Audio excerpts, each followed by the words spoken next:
Good morning. My name is Tom Lyons. I'm with the Lawrence Enfield Center for Entrepreneurship at Baruch College of the City University of New York.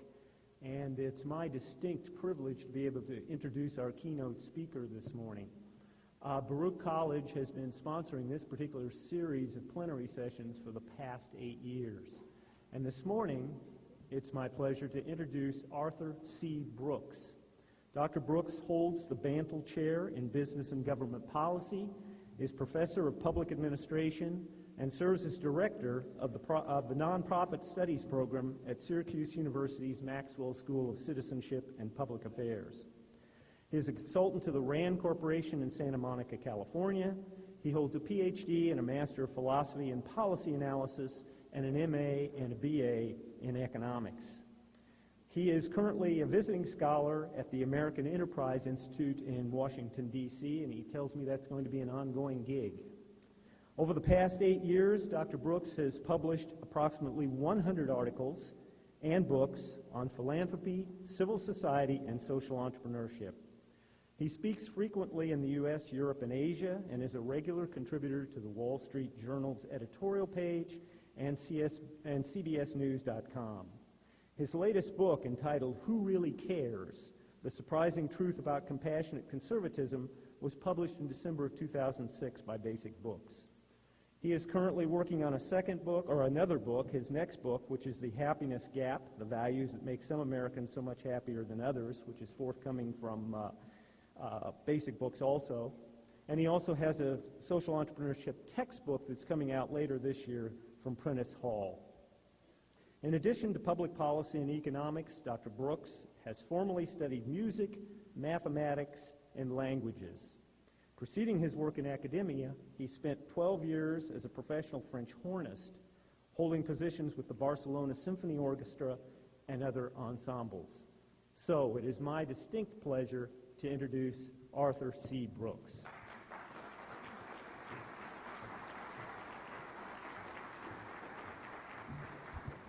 Thank you very much. What an honor it is for me to be here with you today. And I have to say I'm surprised to see so many of you here at 8:30 on Saturday morning after that party last night, which was a great party. I think at one point I actually saw a cow.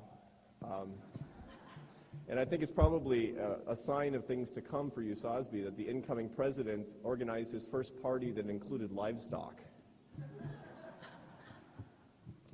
So thank you for having me here. It's an honor to be with you, and I'm delighted to see all of the interest that you have in social entrepreneurship. You have a lot going on in your program. I'm delighted with that. This will quickly become the organization that has the most going on in social entrepreneurship, I have to say, and that's one of the things that I want to talk about here today. I want to talk about social entrepreneurship, what it is and why it matters, and how we can talk about it in a really effective way. If you go back 20 years, which a lot of you do in the world of entrepreneurship research, it's no stretch to say that it was a pretty exotic topic. Entrepreneurship, commercial entrepreneurship. It was, even some people say that it was dangerous to dedicate your research agenda to entrepreneurship in a mainline management school. Management schools were struggling to get entrepreneurship courses into the curriculum. And I think it's a testament to your excellent work over the past 2 decades that today entrepreneurship is effectively mainstream. At my own management school, the Whitman School of Management, entrepreneurship is the elite department in the whole school. This is something that simply couldn't have happened 2 decades ago, and it's because of you. But there's a new buzzword, a new exotic concept out there that we're struggling with, and that's social entrepreneurship. You know, when you talk to the dean of a business school or a policy school, the dean will say, we need some more of that social entrepreneurship stuff, but they don't know what it is. Those of you like me who do research and are struggling to try to get people to understand what it is that we're talking about. We're trying to ask or answer the questions, what is it? Why does it matter? Is it just entrepreneurship that's taking place outside the business sector, or is it something that's completely different? And why is it something that we should be paying attention to? Now, entrepreneurship in the commercial realm has been able to make the claim successfully to academia and indeed to American society that it plays a critical role in the prosperity and character of our nation. We need to make the same understanding and the same claim about social entrepreneurship. And that's what I'm going to talk about with you here today. Now, I'm going to start here by giving you a definition of entrepreneurship that you're all really familiar with. And I'm doing this for a reason, not because you don't know this, obviously you do, but because I want you to consider the fact that if I put up this innocuous little definition of entrepreneurship, it's totally uncontroversial. This is not surprising to anybody. It's got nuance to it. It's got some subtlety to it. It talks about creating value. It describes entrepreneurship not as a thing, but as a process. It talks about resources brought together in unique combinations, and it talks about opportunity. That has a lot to it right there, and this is just one of the many standard definitions going around. What happens when we ask people what social entrepreneurship is? Well, I did that, and let me give you a couple examples of what people told me. Now, these are people that are actually working in business schools in the area of social entrepreneurship. What is it? Here's the first answer that I got. Social entrepreneurship is nonprofits making money.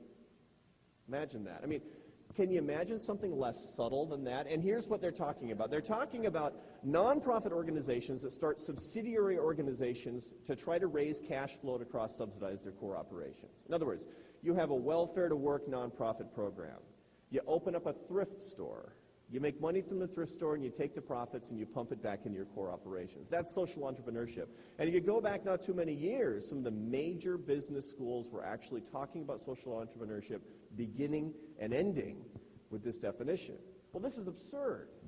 This is as ridiculous as saying that commercial entrepreneurship is nothing more than firms making money. And nobody would make that kind of claim because it's ridiculous on its face. Well, here's another one. I've heard this as well. Social entrepreneurship is commercial firms doing things to convince the general public that they're not evil. Right. Now, what that means is a big law firm in a major city starting a corporate volunteer program, or going out and cleaning up a park, or giving a whole bunch of money to somebody else. This is a major definition that we typically hear in and outside of academia, that commercial firms engage not in commercial, but in social entrepreneurship when they give their money away or when they give their time away. Now, once again, this is preposterous on its face. It doesn't give us any nuance. It doesn't tell us anything at all about entrepreneurship as a process, as bringing together unique combinations of resources, as the exploitation of opportunity, of any of the things that we understand commercial entrepreneurship to be. In point of fact, it doesn't even explain what social entrepreneurs are really doing out there. Social entrepreneurs like Martha Rollins. I want to tell you a little bit about Martha Rollins, who was a commercial entrepreneur for many years in Richmond, Virginia. If any of you are from Richmond, you've probably heard her name. She started a very successful antiques business called Martha's Mixtures. She made a lot of money in West Richmond, but she was concerned personally about the great rift that had been gathering and widening between the rich and the poor in her city. And in particular, she was involved in efforts to try to rehabilitate a neighborhood called Highland Park. Highland Park is a neighborhood in East Richmond which had the distinction for many years of having 2 census tracts that had the highest murder rates in the United States. She thought, West Richmond is so rich and East Richmond is so poor. There's got to be something that we can do, and there's got to be something that we can do that harnesses the inherent entrepreneurial capacities of the people that live in this underprivileged neighborhood. In other words, she wanted to take her expertise and knowledge and time and even her money and to try to make people more entrepreneurial. She was a social entrepreneur. So she went to Highland Park, this neighborhood, and the first thing that she noticed was a lot of young guys hanging around the neighborhood in the middle of the day, obviously not at work. Now, a lot of people would say, that's pretty dangerous. Let's get out of here. Martha Rollins, ever the entrepreneur, said, look at this great opportunity. Look at this unused human capital, this underutilized labor force. Of course, this is how entrepreneurs think. When the rest of us see threats, when the rest of us see tragedies, entrepreneurs see opportunities. She said, we could start an organization that would train these guys to start their own businesses, to learn skilled crafts, to do the types of things in which they can harness their underutilized human capital and labor and make it into something truly worthwhile. And so she started a social enterprise called Boaz and Ruth. Boaz and Ruth brought together money from the richer parts of Richmond and the underutilized human capital from the poorer parts of Richmond to teach people to become small business owners, to start enterprises, to learn trades. And what she did effectively at the same time was to bring peace to this neighborhood in Richmond to an extent that it had not seen in 30 years. She also lowered the recidivism rate for men who had been involved in the criminal justice system. She lowered it by more than half. Now, what does this tell us? Is this just a nonprofit making money? Of course not. Is it a for-profit just demonstrating that it's not bad? Not doing that either. What it was all about was the same things that classical commercial entrepreneurs do. She was bringing together unique bundles of resources. She was finding opportunities where people only saw threats. She was doing it as a long process that culminated in rewards that were truly explosive. We need a better definition. We need to be able to talk about the experience of social entrepreneurship that describes the experience that Martha Rollins had. So I suggest this. I don't suggest that.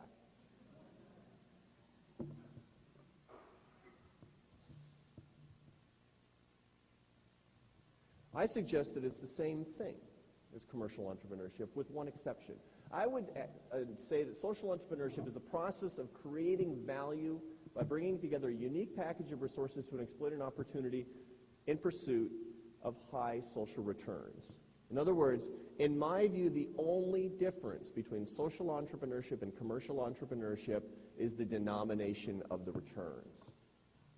Martha Rollins was not trying to get rich with Boaz and Ruth.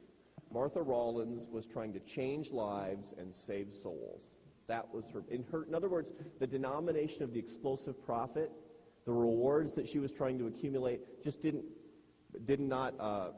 not able to be counted in green pieces of paper. They were counted in other denominations, and that was the only difference. And when we look at social entrepreneurs around the country and around the world today, we find that there is no difference between the social realm and the commercial realm except how we count the rewards. Now, that's a big difference. I'm going to talk about that here in a second, but it's worth pointing out that the similarities between commercial and social entrepreneurship are vast and much greater than the differences between them, and this is the key to us understanding how it should and can be a mainstream part of the understanding of entrepreneurship writ large. How are they the same? Social entrepreneurship is a process. Social entrepreneurship is a process that starts with an idea that if it's successful is also an opportunity that must be accompanied by a business concept and the acquisition of appropriate resources and growth and ultimately the harvesting of the future. It's a process, just like regular entrepreneurship. Social entrepreneurs are totally opportunity-oriented and they face risk. When we look at the psychological profile of social entrepreneurs, we find no differences between commercial and social entrepreneurs. Indeed, a big number of social entrepreneurs in this country and in other countries in previous incarnations were commercial entrepreneurs. We find that today's major venture philanthropists have a tendency to have not inherited their money, but to have made it as major entrepreneurs. And I'm talking about Warren Buffett and Bill Gates and the people that have the largest foundations going today that act more entrepreneurially than any foundations in history. Social entrepreneurs have a tendency to have been commercial entrepreneurs, which is why they look like the same people, because in fact, they are the same people. They embrace risk rationally. They're goal-oriented. They're not stunned by ambiguity. They have all of these personal characteristics that we see in the commercial realm. So how are they different? The main difference is the denomination of the returns and how we measure success. This is not a small difference. This is not an inconsiderable matter. You know, in a way, when you study social entrepreneurship like I do, you're envious of the commercial realm because understanding success is so easy. Looking at dollars, it's so easy because I can look at a biotech startup and an internet firm and I can compare their success. How do I compare their success? By how well they did commercially. A venture capitalist can compare the success and decide whether or not he or she is going to invest in two totally divergent activities because the denomination of the returns is the same. You get into the commercial realm and forget about it. Should I invest as a philanthropist in somebody that's trying to save souls or one that's trying to teach kids to read? or one that's trying to promote symphony orchestra concerts, or one that's actually trying to save the environment. The denomination of the returns is so vastly different that we can't compare them. What is profit? How do we count it? What is the social return on investment that we can compare with others such that venture philanthropists can make rational decisions? These questions are the most important questions in a research agenda for social entrepreneurship, in my view. And until we convincingly answer them over the next 5 years, we're going to continue to have trouble with respect to philanthropy and with respect to legitimacy. This is where our concerted intellectual efforts need to lie, is in this set of questions, in my view. So who cares? Why does this matter? Now, the whole title of this presentation is Why Social Entrepreneurship Matters, so I better get to that, I figure. Why does it matter to anybody? Now here I'm going to be a little bit more transcendental because I feel pretty strongly that social entrepreneurship is a big deal. It's a big deal to me as a researcher, but also it's a big deal to our students and to our nation. Indeed, I think it's a reflection of the character of our nation, and it's responsible for a lot of the health, happiness, and prosperity that we enjoy in this nation and others in other nations can and sometimes do as well. And I'm going to tell you why that is. If you go back to 1835 and you read Alexis de Tocqueville, which many of you did, or at least you were forced to at some point in your life, Alexis de Tocqueville wrote Democracy in America, in which he essentially described the new nation of the United States as a nation of social entrepreneurs. He talked about an immigrant stock that had a high entrepreneurial orientation. Now, this is not just the observation of a French noble that has never been replicated as an observation since. On the contrary, there are provocative new studies that suggest that the American population differs from the population of many other countries precisely because of the genetic proclivity to embrace risk that comes from an immigrant-oriented stock. There is actual research that suggests that probably the tolerance of risk exists on the human genome, and it's a characteristic that we typically see in the United States because most of you here either are immigrants or come from people that were immigrants to the United States. So this is no joke. Alexis de Tocqueville observed something that, in fact, we're finding in the data to be the case. He also noticed that there was faith in one's abilities that he did not see in Europe, that people had a confidence in their ability to solve problems, and they had to have this confidence because they lived on a vast, ungovernable frontier. Some of you who are, visit parts of the United States that are still pretty remote will say, yeah, it's still pretty vast and ungovernable, as a matter of fact. But Alexis de Tocqueville noticed that there literally were no governments. There was no state to provide services, no state to protect people from each other. It was all up to the individuals. Citizens had to be willing and able to meet their own social, economic, and security needs without reliance on the state. And that's what he thought was the primary difference between Americans and people that lived in other countries. Now, that, of course, is simply saying that he was looking at a nation of entrepreneurs, including social entrepreneurs. That's Alexis de Tocqueville in 1835. So what does that mean? That means if it's true that social entrepreneurship is a reflection of American character, it's central to the way we do business and the way that we see life, if this is correct. And what's the legacy of de Tocqueville's America? The legacy is that today there are 1.5 million registered nonprofits, and among the registered organizations there is 6% growth per year. Now, I work with a lot of nonprofit leaders, and nonprofit leaders always tell me that the amount of money that people are giving to nonprofits is shrinking. That's wrong. It's actually increasing, but it can't increase as fast as the rate of nonprofit proliferation, of the rate of enterprise creation. The sector is so entrepreneurial with a 6% annual growth rate that nothing can keep up with it. And the result is that leaders think that resources are dwindling, when in fact they're not. 1.5, but that's matched even more importantly with about 9 million grassroots nonprofit enterprises, grassroots social enterprises out there. 9 million. Now, what does that result in? That means that we live in a nonprofit nation, in a social enterprise nation, and it touches every part of our lives. If you went to college, the chances are 1 in 2 that you went to a nonprofit organization. a nonprofit organization that was once a social enterprise, if it isn't today. If you go to the hospital, 1 in 2 that it's a nonprofit organization. If you go to see the arts, high arts and culture, the chances are more than 9 in 10 who are patronizing a nonprofit organization in this country. In point of fact, you are touched every day. The average American has, on average, I said that twice, the average American has more than 30 nonprofit links in his or her life, is involved actively in at least 30 nonprofit organizations that at some point, either currently or have been social enterprises. You can't escape social enterprise in your American life. Now, this is matched, of course, by a vast amount of private support for nonprofit enterprises. How do they get their money? From the government? Well, partly. About 30% of nonprofit funding nationwide comes from governments, and in some parts it's up to 60%, like in the social welfare sector. But actually more of it comes from private volunteering and giving. The 9 million grassroots enterprises get nothing from the government. They have all of their support from private voluntary activity and private donations of time and money. And so to understand how we are a nonprofit nation, we need to understand how we are a giving nation. And here, the data and the statistics are simply overwhelming.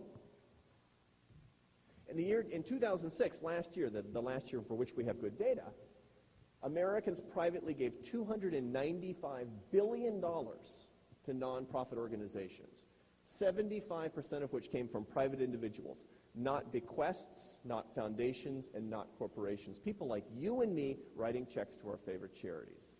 $295 billion of that. Now, 75% of families give money to charity every single year.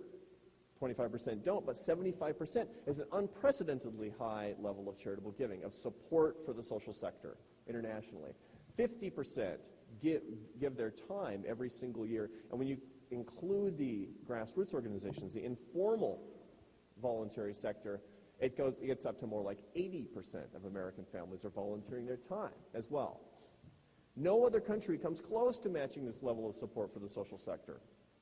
If you look at the per capita amount of charitable giving per American, per capita, you find that the average American gives 3.5 times more dollars to charity than the average French citizen, 7 times more than the average German, and 14 times more than the average Italian. And this is not due to differences in income or differences in the tax system. When you neutralize all of those things, you still see a difference between the average American and the average Italian that's more than an order of magnitude. In point of fact, this is an expression of values and culture. We are a social entrepreneurship nation, and we support our social sector appropriately according to these values and according to this culture. So who cares about that?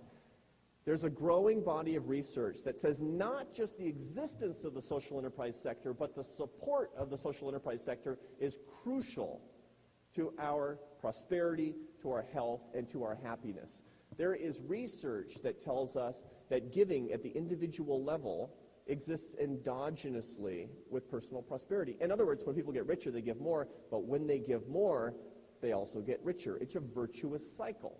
And the research tells us that this has to do with changes in neurochemistry as well as changes in the way that people view givers and their personal lives. You find that there is an identifiable, measurable personal return on investment of charitable giving in the long run of about $3.75 in income for every dollar given away, causally over the long term. It's research that tells us this. In other words, giving is a good investment for Americans. There's even more compelling research that says that charitable acts cause people to become happier. There are a long series of experiments that have been undertaken in which people have been exposed to charitable activities, and their happiness levels have been gauged before and after their charitable activities. What do you find? People are always happier after they help somebody else than they were before they started the activity. Why is this? Well, once again, there are data out there that suggest that endorphins are stimulated in our brains and our stress hormones are lowered and all kinds of good biochemical explanations for this phenomenon. But in point of fact, what really matters is the result. Giving makes us happy. Giving makes us happy as individuals and as communities, and it makes us happier as a people. Health. Robert Putnam at Harvard, who wrote Bowling Alone, found that living in a community in which people have a tendency to volunteer and give is better for your health than giving up smoking. That's a very journalistic way to look at the data. And of course, when I first looked at that, as an economist, I thought, what happens if I volunteer while I'm smoking? But the fact of the matter is that no matter how you measure prosperity and happiness and health, and no matter at what level, at the individual level, at the community level, or even at the level of our nation, these things make us better off. But we can't do any giving if we don't have good things to give to. Now, does it really matter for our whole country? I want to give you one more piece of data. This is research I've done myself. For years, people have been asking me, what's the economic impact to our nation of people giving charitably and giving their time? I said, I don't know. So I looked back in a long time series from the mid-50s until 2004, looking at average annual household giving and annual average household prosperity. So I look at per capita personal income, and I look at per capita personal income giving either at the individual level or the household level. And what do you find?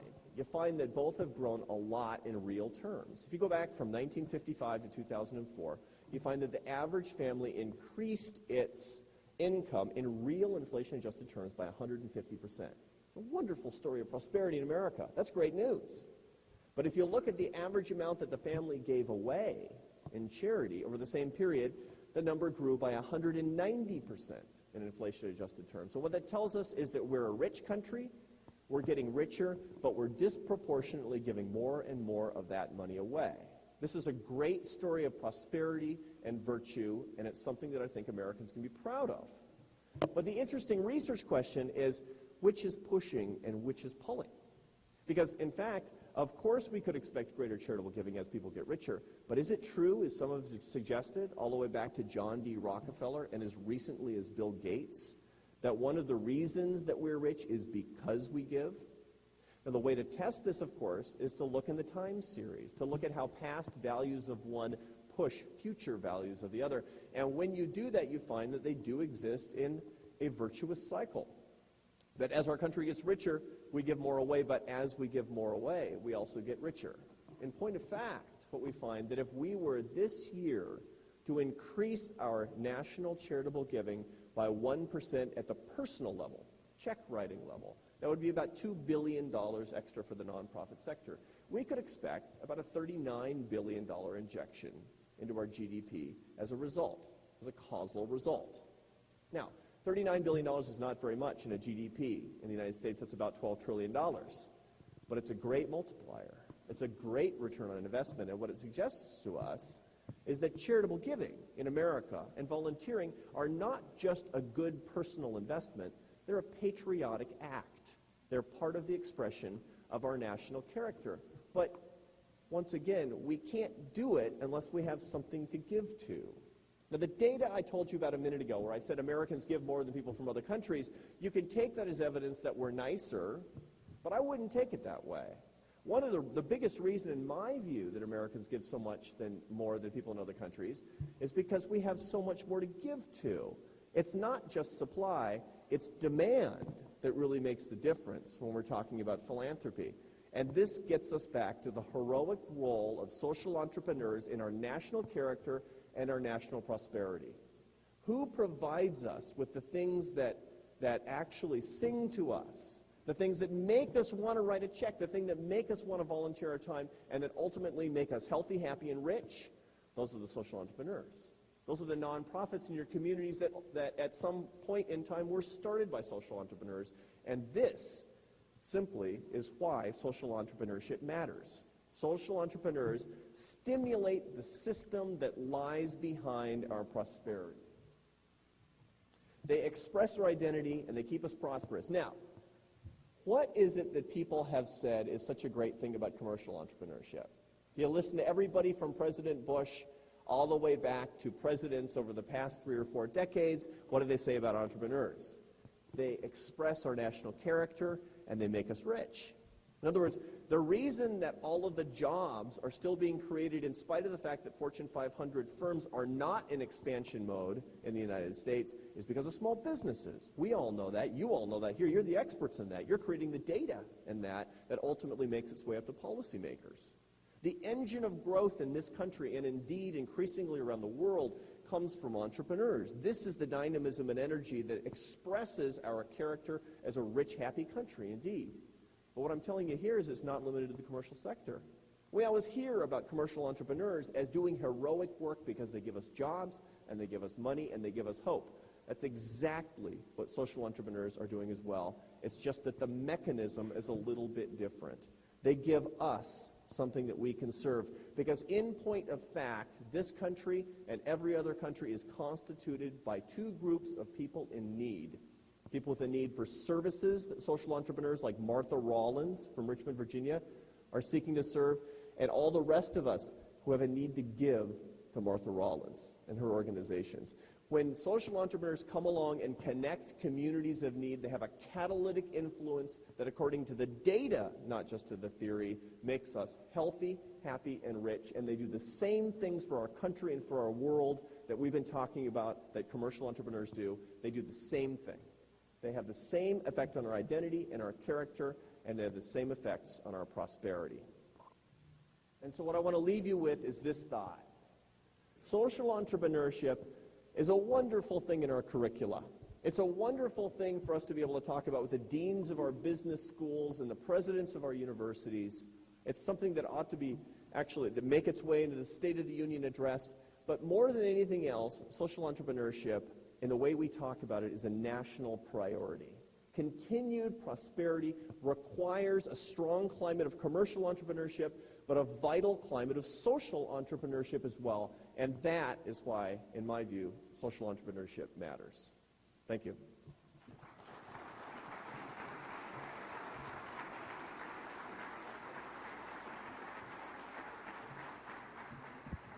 We have time for some questions. A few minutes here. Does somebody want to kick it off? Yes, sir.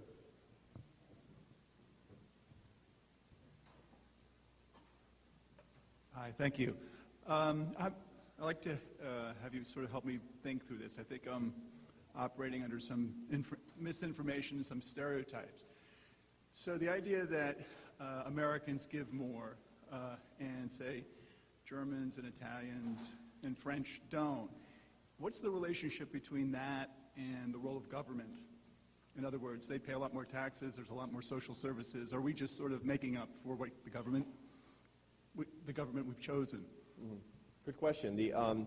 In Western Europe, of course, there is a lot less to give to because the government does more. That's unambiguously true. The social safety net is much stronger and much deeper in much of the world, much of the developed world, particularly in Europe, than it is in the United States. Once again, that's one of the reasons, that I would say, that in the United States we're blessed with having plenty of things to give to. We might regret the fact that the government does less, but I can tell you, according to the data, that the day that we have less to give to and the day that we give less is the day we start to get unhappier, unhealthier, and in point of fact, even poorer. We have to be very careful about making sure that the government and private citizens stay off each other's turf, such that social entrepreneurs can do the vital role that expresses our national character and keeps us healthy, happy, and strong. That's my particular point of view. Yet that is the kind of political economy that we need to interface with social entrepreneurship, such that policy questions can be answered. But to answer your question directly, it is absolutely true that there is substitution between them. It's not that people who need services are getting less. In many cases in Europe, they're getting more. Questions?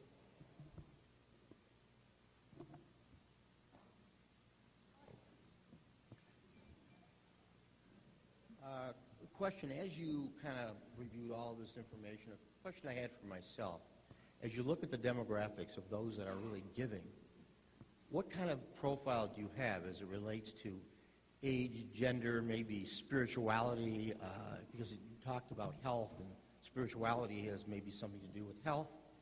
And as you look at the various groups, and you talk a little bit about immigrants, and obviously there's a high correlation between entrepreneurship and entrepreneurship. And as we evolved this, we all came to this country in various stages. In some point in history, we had more immigrants than others, and we came in different ways. We had different journeys in how we got here. I'm just kind of the question I was kind of wondering about that. Sure. The Portrait of Givers.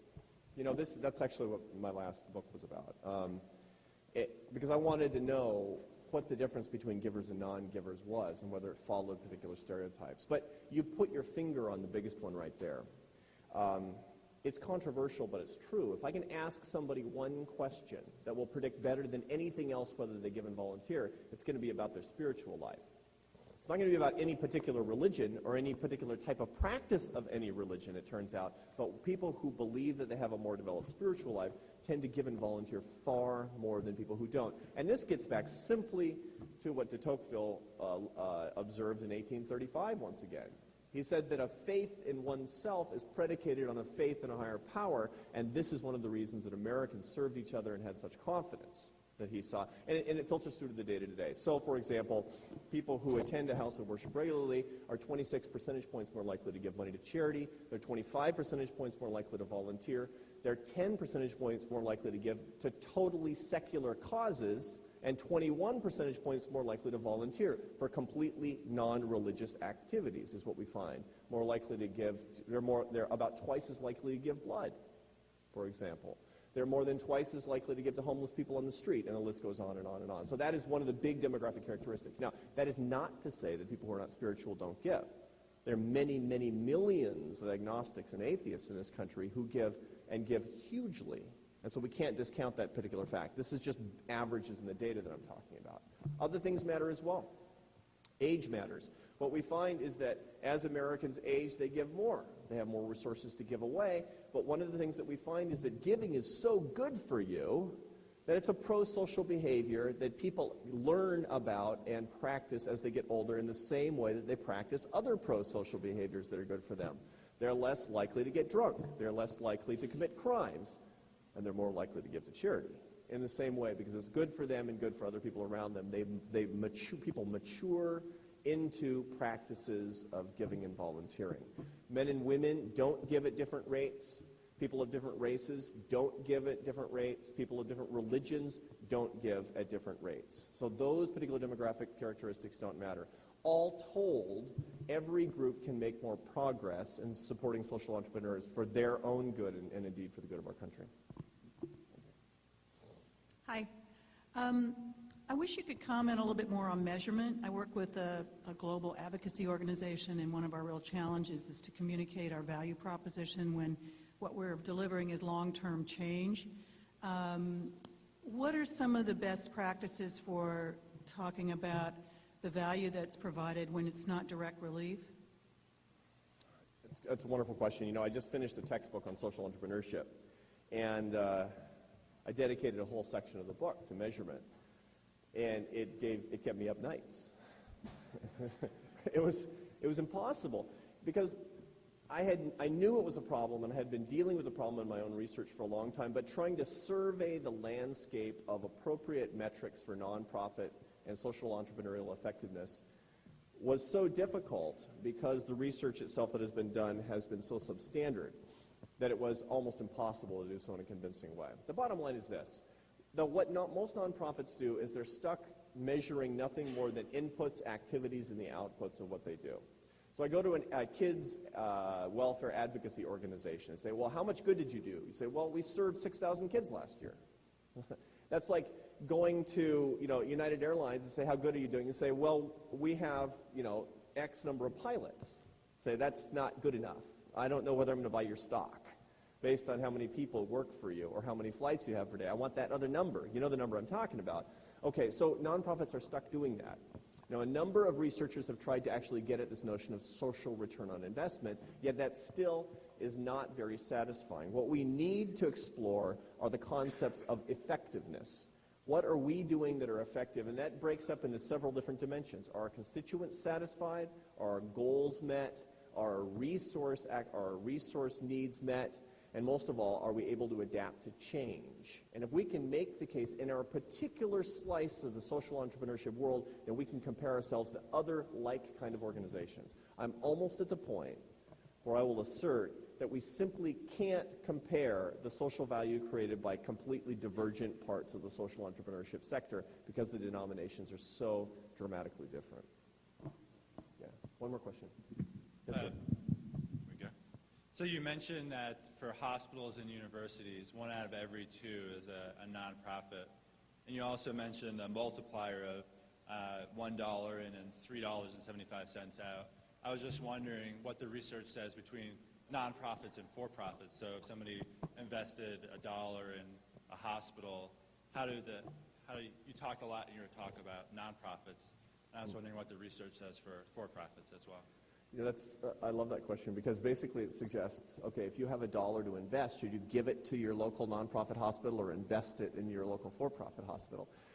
I can assure you with a great deal of confidence that your return on investment is not going to be $3.75 to 1 in your local commercial hospital. I mean, I wish my pension were doing that well, all I can say, my stock portfolio.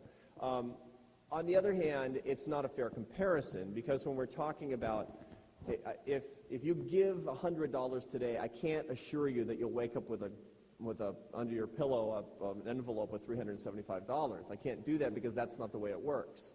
Charitable giving has returns in people's lives as it changes their outlook on life, as it changes them neurochemically, as it changes the way that people adapt to them over a very, very long period of time. So it's not the same kind of investment, and it's not a fair type of comparison. What I will say is this, because I work with a lot of very wealthy entrepreneurs who are major philanthropists. And what I talk about is understanding charitable giving as being part of a balanced investment portfolio. Entrepreneurs understand the importance of diversification and risk mitigation better than practically anybody out there, and understanding that actually having a balanced investment portfolio needs to include an element of philanthropy, both for the good of the community but also for the good of the investor, actually is probably the big takeaway that leads us to be able to compare them in a fairer way. Thank you.